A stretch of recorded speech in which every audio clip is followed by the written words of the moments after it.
Namaste, parents. Are you exhausted waking up multiple times at night? Does your baby sleep overnight, sleep throughout the night? No? Don't worry, you're not alone. There are millions of parents, and even I've gone through it. So, this is very normal, but we have a solution for it. Please watch out the video till the end. There are many proven tips and tricks that can help you a lot. Please go through the video till the end, and I'm sure you're going to find out many solutions for your problems. Let's find out. Imagine getting a full night rest and your baby sleeping next to you. Is that possible? Sounds amazing, right? And I'm sure you want to see that very soon. So let's dive into the secrets, many proven secrets, and find out how that is possible.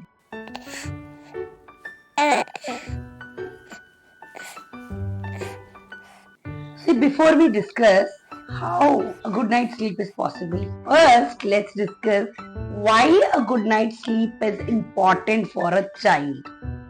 Did you know that a child needs 12 to 16 hours of sleep every day? And sleep, it isn't just about rest. It is very important for the child's emotional well-being, for brain development and strengthening the immunity. You understand the immunity because the child will not get affected by common cold, fever and all. If the child's immunity is very good. By strengthening the immunity, we are going to help the child to develop the digestion, the emotional well-being. The child is happy, chirpy, not cranky, and child is not ready to mingle with anyone, always crying mode. That is all related to sleep. If the sleep pattern is good, on time the child is sleeping, everything sets on. Sleep regime is very important.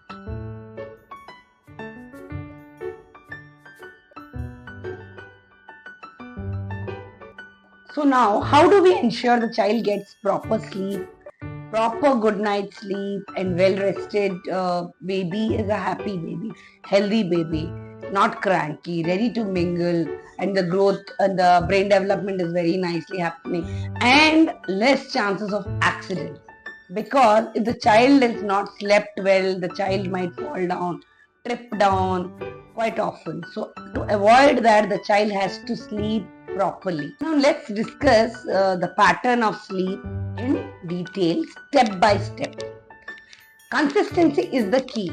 See, today if I'm making the child sleep by 7:30, tomorrow also I have to make the child sleep at 7:30 p.m. It is not today 7:30, tomorrow 9:30, then again 6:30, day after tomorrow, then 4:30. No. Every child loves routine. They flourish on routine. They thrive for routine. So try and stick to a pattern.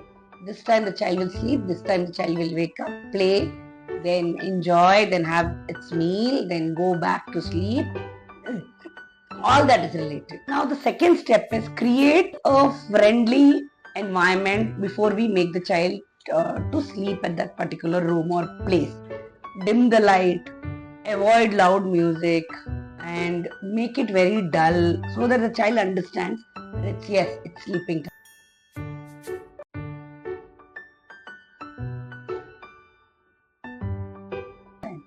Once, twice, third day, fourth day, fifth day, sixth day, seventh day, the child will get into that routine.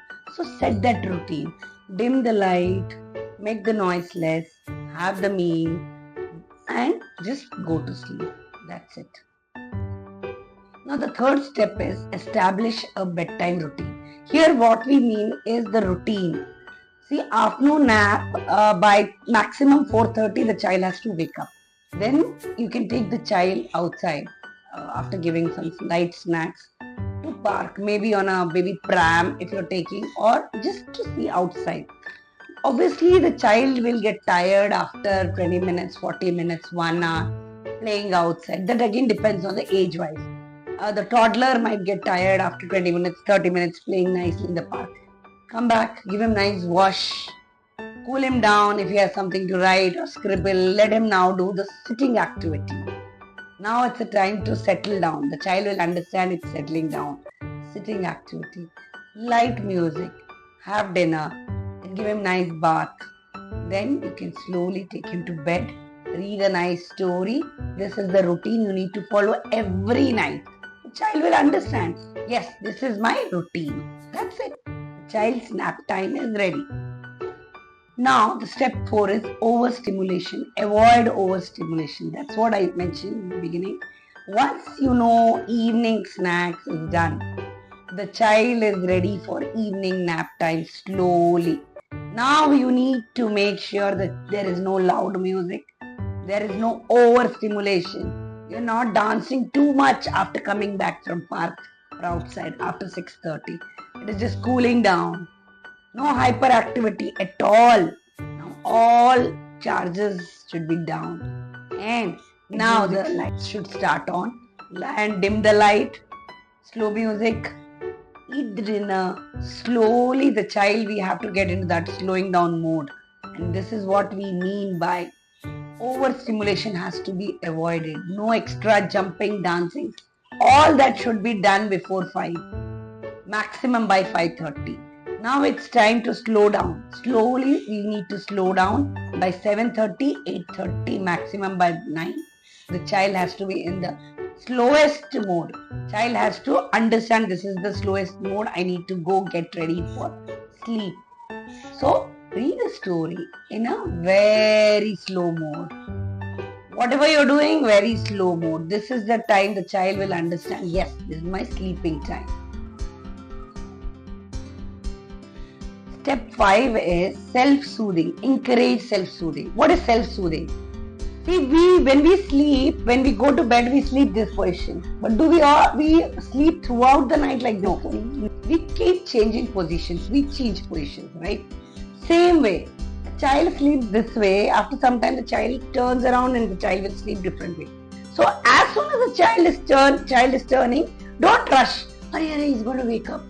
No, it's not like that. Let him settle down or her settle down. Maybe the child is just changing the position.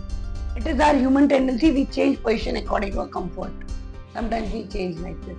We sleep like this. So it is all depends on the way child is comfortable while sleeping. So don't rush. As parent, we make that mistake that we rush. So what happens? It disturbs the sleep. Don't do that. Don't do that at all. Following these steps will create a consistent and predictable sleep pattern for your child. Do you believe that, or do you know that diet plays a major role in sleep pattern for your child? But that's the truth. Food or diet plays a major role for your child's sleep pattern. How he sleeps, what time he wakes up, everything. So let's discuss this also in detail. See, when we say food items or diet that impacts the quality of sleep, here we are not talking about hunger or child's appetite. What we mean here is the food items, what the child is eating before going to bed. But during the starting 6 months, any infant exclusively breast milk is the best. But in case there might be some reasons that we'll discuss in some other video, when mother is not able to give breast milk, there are doctors suggest formula and other food items, what doctor suggestions, we have to follow that. So apart from that, when a toddler, if the toddler is drinking warm milk, it's very good. If the child is eating banana, it's very good because it has got lots of minerals, especially rich in magnesium. Then which relaxes the child's muscles because the child has played well outside. That's what was suggested. And warm milk is very good, as it is always advised in our traditions also. Next comes the oats. Oats are very good. You know why? It releases sleep inducers called as melatonin, which is very good for a toddler or a child before going to bed. Now let's discuss the food item which should be avoided before going to bed. First one is sugary items. We all know sugar, what spikes the energy level. So we don't want an active child at night, right? We want a totally calm down child. So sugar should be totally avoided. Sugary items like Coke or caffeinated drinks. And please mind this that coffee, tea is never advised for a child. It is very harmful for child's stomach, plus the child's immune system, because it hinders the absorption of iron in child's body and other vitamins also. So please do not give coffee to your child. Coffee and tea is strictly no to a child. And sugary items before going to bed. Then chocolates, syrups, and these are the items which should not be given to a child before going to bed.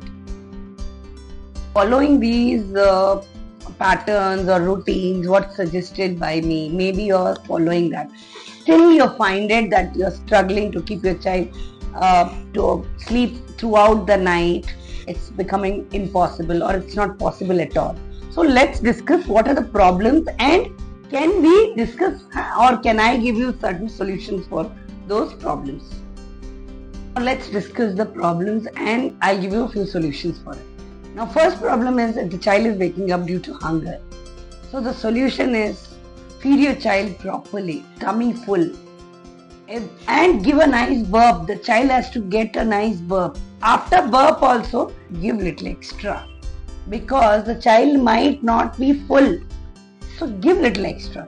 And for 6 months, starting 6 months, the child has to be breastfed only. And the child has to be burped properly. During the breastfeeding time, before the sleeping time, whatever has been given is not enough. So it is advised during the night also, mother has to cooperate and mother has to again struggle and give the breastfeed once again. So that's fine. Those 6 months we can't do anything, because that's the time the child's tummy is still developing. So we need to cope up with that. After that, if the child is not able to eat properly, then there might be some issue. You need to check with doctor what's the issue. The child is not eating properly. If there is no, there are many ways doctor will find out how much the child is passing urine and motions. And doctor will have their own parameter. So be vigilant about it. So this is one of the parameters where we can interfere and we can work on it. If the child is not full before sleeping, we can feed properly, give tummy full, maybe little extra is also fine, little extra, not more. Otherwise the child will feel discomfort while sleeping. So little extra is fine. And give a nice burp. After every meal, the child has to be burped properly. Some kids take almost 2.5-3 years to burp. They don't know what is burp and what is vomit. And we have few of the kids who are still struggling to differentiate between the burp and vomit. When they get the burp, 18 months, 20 months, 24 months, the child is still burping. So when they burp, they think that's puke and they take it out. But it's not vomit, it's burp. So we need to give a good burp. We all know, right, how to burp a child. So burp the child after every meal and before going to bed, especially. Otherwise the child will have a reflex and the child will vomit. So give a nice burp, then make the child sleep. This is the first solution for the problem of hunger. Problem number 2 is sleep regression. Sleep regression in layman sense or in normal terms, it is a disturbed sleep. Child will wake up again and again for no reason. So we need to be patiently handling this. This is very common between 4 to 9 months. Sometimes it goes up to 12 months also. They wake up simply for no reason. And they just start shouting, and we need to be calm, be patient. Just pat on their back. This is a part and parcel of starting few years of parenthood. So be ready. It's okay. This is what is going to happen. Time will pass. You'll be fine. Don't worry. Everyone goes through it. So you are not the only one. I've been through it. All the parents have been through it. So it's normal. Very normal. The sleep regression can be suddenly some guests have come and they've started living with you and the child is not comfortable. For that reason also they will cry. And they have seen a different kind of fruit or different kind of maybe different smell or sudden change in some pattern. For that also they will cry. So the child at this age, they're very sensitive. So it's okay, it's very common. And please understand, sleep deprived, every parent is sleep deprived during the 3 years of their parenthood. So it is very normal. So that's what we call it as postpartum. Parents, especially mothers, are very much sleep deprived. Again. So this is very normal. So not only child, mother is also suffering, father is also suffering. They are taking turns. So it's very normal. Let's understand and help each other. Now the third problem is teething. During the time when they get especially the molars, they become very cranky because everything is connected to our tummy. So we need to understand, and tummy and again brain. So they're finding something is changing in their body. So they become very cranky. Some kids get fever also. So during the teething process, this is very normal during the teething process. They don't sleep properly. They get up again and again. They become cranky. And for this reason, we have a solution. And the solution is cold soothing toys we get. This is very much available. I'm showing the picture. Very much available in the medical shops and all. But make sure it's washed properly. It's kept hygienically in a proper way because they're going to put it in the mouth. Or we can also give carrots. But make sure you're watching them all the time. Carrots, again, the chances of swallowing and choking are very much high. So make sure you're watching them. Carrot and maybe pieces of julienne, thick julienne you can give. Make it in a thick julienne and give it to them. A little cool down, keep it in a freezer or something. But for some time, again when it comes to room temperature, it becomes soggy. I would like to suggest one very beautiful tip, very important tip, that stick to 2 hours only the nap time in the afternoon, not more than 2 hours. If you are making your child sleep, I am talking about only the toddlers who are troubling their parents, not sleeping on time. They are not sleeping by 10:30 or before 10:30, before 10 or before 9:30. Some kids are taking time till 1:30 to 12:30. So for this reason, avoid sleeping after 4:30. 4:30 is the maximum time the child needs to get up. So once the child gets up, the child is having lots of energy. So the child will get exhausted after playing in park or having an evening walk. Make the child walk around and give lots of activities where the child is jumping, put loud music and nicely jump around up to 6:30. That's it. After that, cool down. The music should be down, dim the light, take a nice hot bath, give nice massage or whatever you want. And give us a dinner time. This is the dinner time. And after dinner time, the child has to go to bed with a nice story, cooling down story. Make story time as part of their routine because that will inculcate many other developmental improvements for a child, brain development. You can watch my other videos also in that I've mentioned why story time is important for a child. So keep watching my videos and do subscribe the channel and watch other videos. Do comment. If you think you are having any other issues or any where I can help you out, I can help you in any ways when it comes to parenting, please connect with me when I come on live also. I'm there on other socials also. It's in my description. Thanks for supporting. Thank you so much. Stay tuned for more videos and see you again. Bye-bye. Thank you so much. Bye-bye.